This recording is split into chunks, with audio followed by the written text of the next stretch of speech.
जय हिंद दोस्तों, रक्षित खन्ना के इस चैनल में आपका स्वागत है। दोस्तों आज के इस वीडियो में मैं आपको कुछ महत्वपूर्ण जानकारियां दूंगा। चलते हैं पहली जानकारी की तरफ। दोस्तों एक आप ये जजमेंट देख रहे होंगे जो सुप्रीम कोर्ट की तरफ से आया है। जैसा आपको पता है नेवल वेलफेयर एसोसिएशन ने यहाँ पे कोर्ट केस करा हुआ था सुप्रीम कोर्ट में, जिसमें सुनवाई थी 5 जुलाई को। लेकिन सुप्रीम कोर्ट ने कहा कि आप इस मैटर को AFT ले जाइए।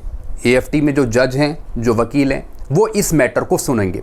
तो दोस्तों अब लिखित में ये जवाब आ गया है उन पेंशनर्स के लिए जो एक्स ग्रुप के हैं, जिन्होंने सुप्रीम कोर्ट में केस डाला हुआ था।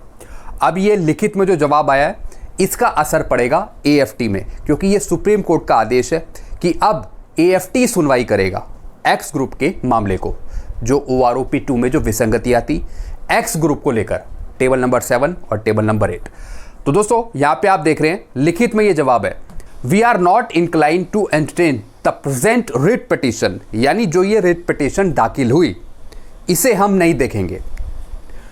As we feel that it would be more appropriate and in fact more efficient and faster if the petitioner approach the arm force tribunal, यानी अगर ये पेंशनर AFT जाएं तो इनका मामला सुलझ सकता है, वो भी बहुत जल्दी।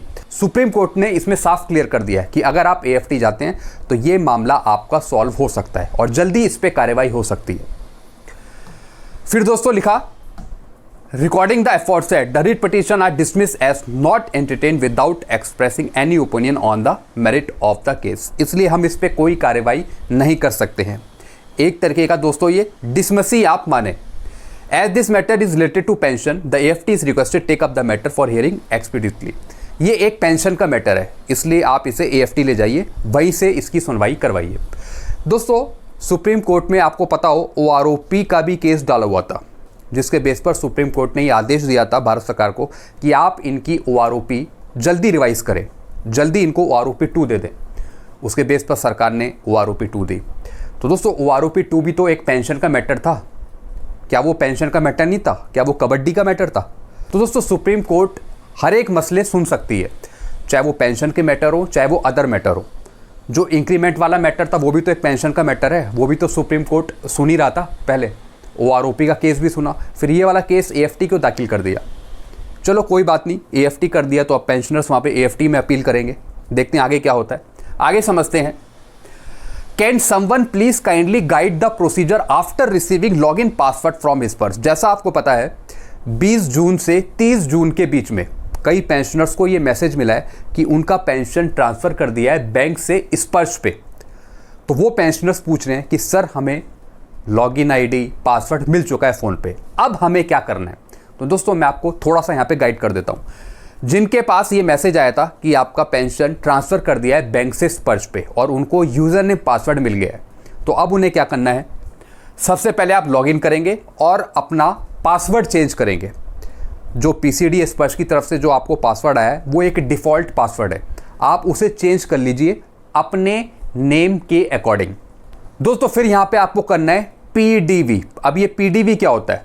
इसमें आपको अपनी पर्सनल चीज़ें चेक करनी है, आपको वेरिफिकेशन करना है, जिसमें आपको अपनी पर्सनल डिटेल, फैमिली डिटेल, जो आपकी हिस्ट्री है कि आपका रेजिडेंटल नंबर क्या था, आपकी डेट ऑफ बर्थ क्या थी, आपकी रैंक क्या थी, ग्रुप क्या था, सब चीज़ें आपको चेक करनी है।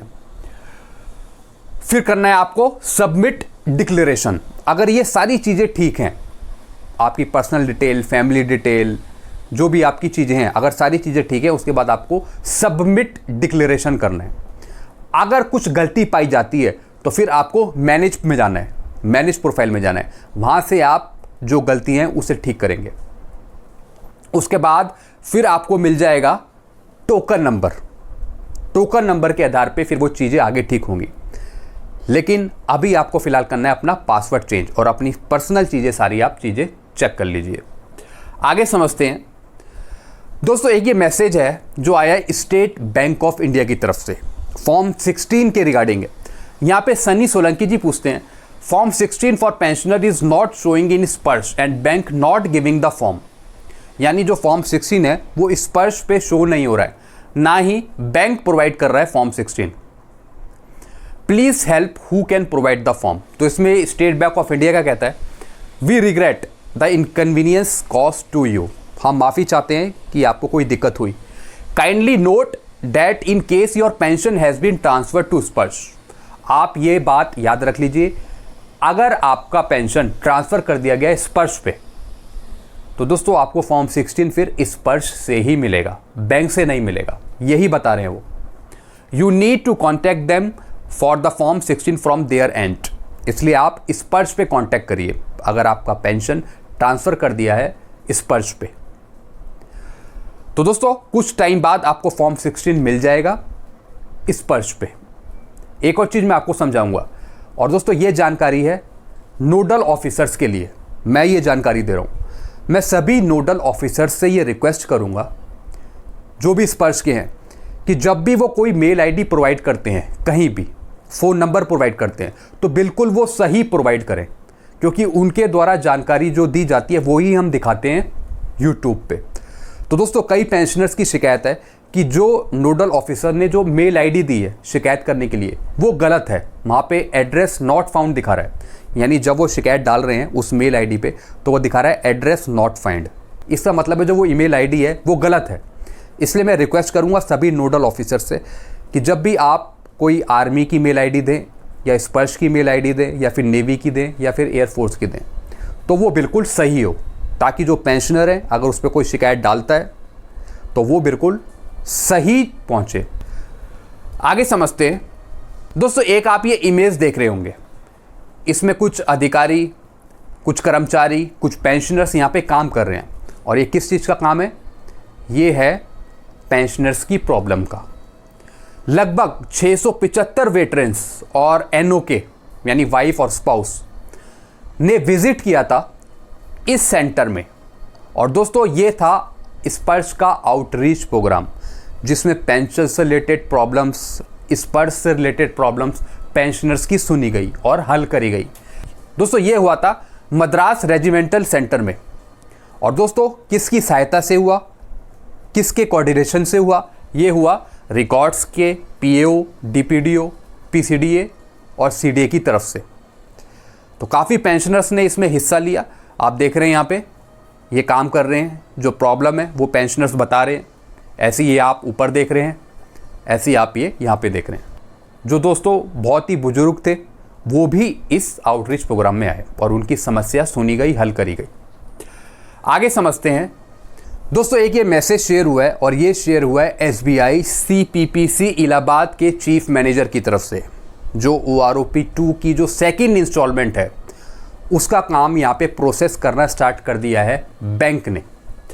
और दोस्तों ये प्रोसेस करा है 5 जुलाई 2023 को। और कितना अमाउंट है? 56,701। और ये कब मिलेगा? जब नेक्स्ट पेंशन आएगी। यानी दोस्तों हो सकता है कि जो इनकी जुलाई की पेंशन आए उसी के आसपास ये अमाउंट भी आ जाए, OROP 2 की सेकंड इंस्टॉलमेंट। जैसा मैंने आपको बताया था पहले कि जो दूसरी इंस्टॉलमेंट है वो या तो 31 जुलाई या फिर 31 अगस्त तक देखने को मिल सकती है, इन 2 महीने में। तो दोस्तों हम ये उम्मीद करते हैं कि जिनकी एज 70 से नीचे है उनको जल्दी से जल्दी बकाया का भुगतान हो जाए। दोस्तों एक और मैसेज शेयर हुआ है और ये शेयर हुआ है bank can't stop pension useful judgement for all the pensioner. यानी बैंक या फिर स्पर्श आपकी पेंशन स्टॉप नहीं कर सकता अगर आप अपना लाइफ सर्टिफिकेट नहीं देते। दोस्तों एक चीज़ मैं आपको समझाना चाहूँगा, भले इस पे ऑर्डर निकल गए हों कि अगर आप अपना लाइफ सर्टिफिकेट सबमिट नहीं करते तो आपकी पेंशन रोकी नहीं जाएगी। और अगर आपका लाइफ सर्टिफिकेट नहीं आता तो जो बैंक है या फिर जो पेंशन दे रहा है वो आपके घर आकर आपका लाइफ सर्टिफिकेट देगा। दोस्तों ये जो प्रोसीजर है ये बहुत पहले से ही चलता आ रहा है, लेकिन बैंक का कोई अधिकारी या फिर कर्मचारी वो पेंशनर्स के घर जाते नहीं हैं। वो बस इंटीमेट कर सकते हैं, बता सकते हैं फ़ोन पर या मेल कर सकते हैं कि आपका लाइफ सर्टिफिकेट ड्यू है, लेकिन आजकल तो वो भी नहीं होता है। कई बार pensioner, family pensioner life certificate देते नहीं हैं और उनकी पेंशन स्टॉप हो जाती है। तो दोस्तों एक और चीज़ मैं आपको समझाऊंगा, आप इस भरोसे मत रहिए कि अगर आप अपना लाइफ सर्टिफिकेट नहीं देंगे तो बैंक का कोई अधिकारी, कर्मचारी या फिर स्पर्श का कोई कर्मचारी आपके पास आएगा आपका लाइफ सर्टिफिकेट लेने। ऐसा नहीं है। आप अपनी जिम्मेवारी पूरी करिए, आपको लाइफ सर्टिफिकेट देना ही पड़ेगा। अगर आप लाइफ सर्टिफिकेट नहीं देते हैं तो आपकी पेंशन रुक जाएगी। हमारे डिपार्टमेंट के पास भी ऐसा ही रूल है। हमारे पास भी अगर कोई लाइफ सर्टिफिकेट नहीं देता तो हम पेंशन रोक देते हैं। ये 100% कन्फर्म है। तो दोस्तों आप ये बिल्कुल भी मत सोचिए कि अगर आप अपना लाइफ सर्टिफिकेट नहीं देंगे तो आपकी पेंशन रुकेगी नहीं, या फिर कोई अधिकारी या फिर कर्मचारी कोई आएगा आपके पास आपका लाइफ सर्टिफिकेट देने कि आप लाइफ सर्टिफिकेट दे दो, नहीं तो हम आपकी पेंशन रोक देंगे। ऐसा नहीं है, वो ऑटोमेटिकली आपकी पेंशन रोक देंगे अगर आपने अपना लाइफ सर्टिफिकेट सबमिट नहीं किया। तो दोस्तों अगर आपने अभी तक अपना लाइफ सर्टिफिकेट सबमिट नहीं करा है तो आप कर दीजिए। इस पर्च पे भी चेक कर लीजिए कि आपका नेक्स्ट ड्यू डेट कब है। तो दोस्तों ये मैंने आपको एक छोटी सी जानकारी दी है। जब भी नवंबर आएगा तो हर एक पेंशनर, फैमिली पेंशनर्स अपना लाइफ सर्टिफिकेट सबमिट करेंगे। बैंक के थ्रू पेंशन ले रहे हैं तो वो बैंक में जाएंगे देने, अगर स्पर्श के थ्रू ले रहे हैं तो वो स्पर्श पे सबमिट करेंगे, या तो मैनुअली या फिर डिजिटली। तो दोस्तों ये चीज़ें मैंने आपको समझाई। वीडियो आपको अच्छा लगता है वीडियो को लाइक करें और दोस्तों चैनल को सब्सक्राइब कर सकते हैं। Thank you so much.